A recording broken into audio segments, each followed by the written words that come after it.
So this man traumatized your life in 1984. Do you feel like you're being traumatized again? Absolutely. My family and myself, the whole community. Tonight, a Kenosha County son demanding the state deny parole for the man convicted of killing his parents inside their home 4 decades ago. Bob Gelden sent us this email saying the convicted murderer is up for parole, and I am trying to get the information out to as many people as possible.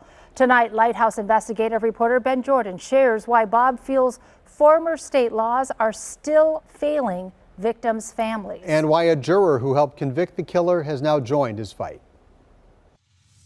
Our wedding day, there's no mom and dad.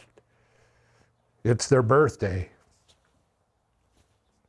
Who do you call? Bob Gelden says his family has lived with heartache ever since September 1984. It's my son's born, my daughter's born. Who do we call? Bob rushed to his parents' house after noticing their phone was disconnected, only to find a crime scene. The bodies of John and Donna Gelden were found last night in their rural Salem Township home. According to autopsy reports obtained by TMJ4, John and Donna Gelden were shot a total of 36 times. He stood over her, shot her 5 times in the head as she was laying there dying. My dad, he was shot 23 times. As he was crawling to get to my mom, he stood over my dad and shot him, point blank range.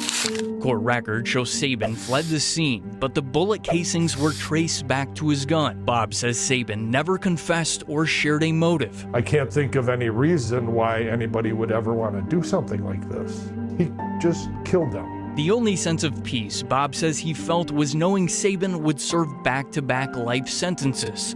It wasn't until decades later that he learned life doesn't necessarily mean life in prison due to old state laws at the time of the murders. It hit right away when it said, "You've been enrolled in the Office of Victim Services and Programs to receive notification regarding the above named defendant, consideration for parole." Under Wisconsin's Truth in Sentencing law, which took effect in 2000, defendants must serve their full sentence, but under the law in place when Sabin was convicted, life sentences required only 13 and a half years before a defendant became eligible for parole.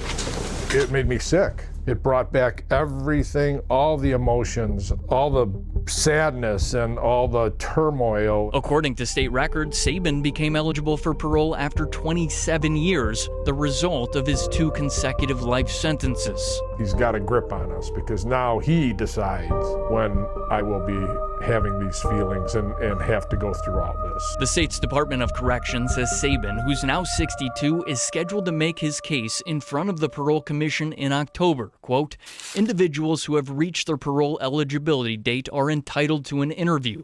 That does not mean, however, they are entitled to release. This is not about me, it's about the whole community. After seeing our previous reporting on Spriggy Hensley, convicted of 2 murders in Kenosha County and released on parole last year, Bob is calling on everyone he knows to urge the Parole Commission not to grant the same to Sabin. Do you believe there is truly a chance he could be released on parole? I do believe there's always a chance. Bob is joined by Scott Weisnick, a juror from the trial that convicted Sabin. I see the images of John and Donna. It might be 2 pictures that flash into my mind.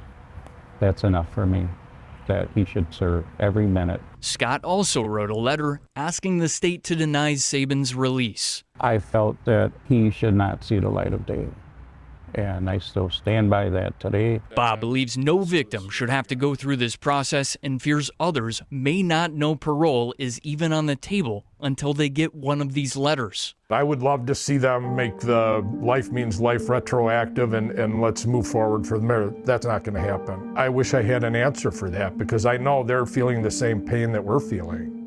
We reached out to Sabin to request an interview, but we have not heard back. Reporting for TMJ4's Lighthouse investigative team, I'm Ben Jordan.